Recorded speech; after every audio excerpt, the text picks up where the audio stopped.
Hi, and welcome back to our video tutorial series for how to create a website through our local business first site editor. Today, we will be reviewing your website footer. Remember that your website is comprised of essentially three main parts: the header, the body, which is kind of the bulk of your website, and then finally the footer here at the bottom. The strip across the bottom of your website is called the footer. It generally contains fine print, copyright notices, quick access links, or contact information. Just like the header, the footer is a place to put common information. Only here, the information in the footer isn't necessarily critical, but instead it helps the usability of your website. Some commonly used links within your footer would be the contact information, copyright notice, opt-in forms, privacy policies, and internal navigation. So to edit a footer, simply click the row button within the footer. So let's go ahead and change the background color to match the header that we did in our last video. So to do that, just scroll down to the background color, click the color icon, and I'm going to go ahead and use the same color that I've selected for my header. And remember that I got this color from using the branding from my existing local business first website and using our HTML color picker. So once I've selected that color, I can just go ahead and exit out and scroll down to see that that change was automatically applied. You can also change images in here as well as spacing if you wanted more space between kind of the top of your footer and where the text starts.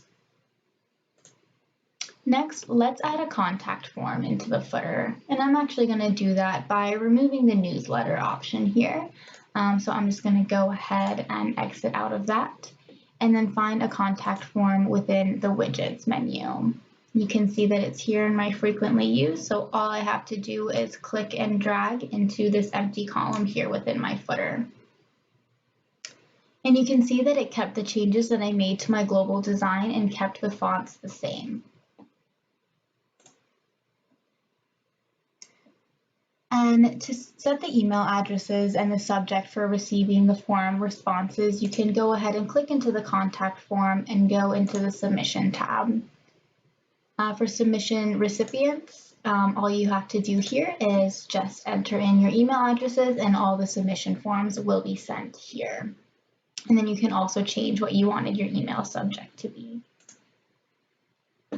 Let's move on and also add a map widget. So you can see that there's a lot of empty space here. So I do really like the idea of adding a map right here. So what I can do is go into my widgets and find the map. And there it is. So all I have to do is click and drag into this empty column here. And there it is. And then all you have to do is copy in your business's address here. And then it'll move the map pin to show exactly where that is. And this is just a fun, interactive way for your customers and potential customers to kind of zoom in on your location. Also, I'm going to go ahead and change our address here. So we are located in Franklin, Massachusetts, 02038. And then we can also change our email as well.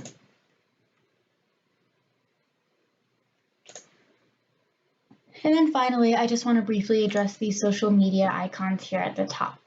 Google Plus no longer exists. Google has actually gotten rid of this feature, so I can get rid of that by just simply clicking on it and then replacing that with the Google My Business icon, which is very important for small businesses. So now let's go ahead and add another row within the footer.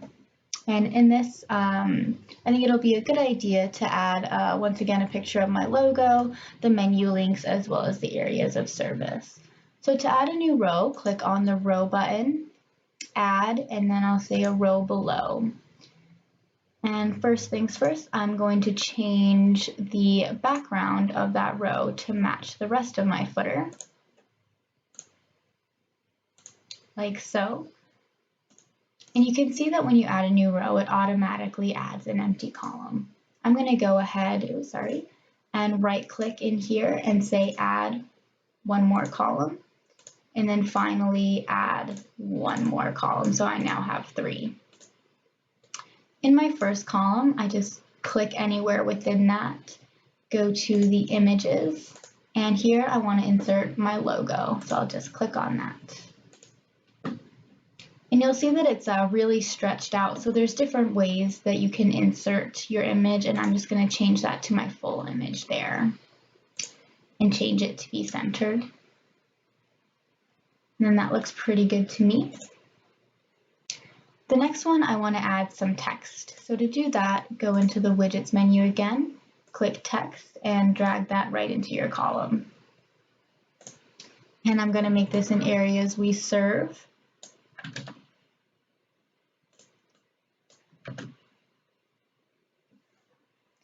And just like in any other Microsoft program, you can go in and change the font directly here. It's a little bit too small. I'll keep that here, maybe go ahead and make that black. And then finally, I want some services. So once again, I'll go into widgets and click and drag a text menu. And then just go ahead and copy in my services right here. And once again, I'll make this a bit smaller and black. And there we go. And you can always play around with how you want things centered, if you want to put in dividers as well. The great thing about this tool is that there's tons of room to make changes as you're going. If you decide that you just kind of wanted to change up the design a bit. And then also a cool tool is that you can highlight this and actually do a link. And I haven't made any other pages yet, but I could directly link this page to the DIY page of my website. So people could go in and click and find themselves directly on that page as well. So thanks so much for watching our video. And make sure you tune into our next video to learn how to edit your website's body.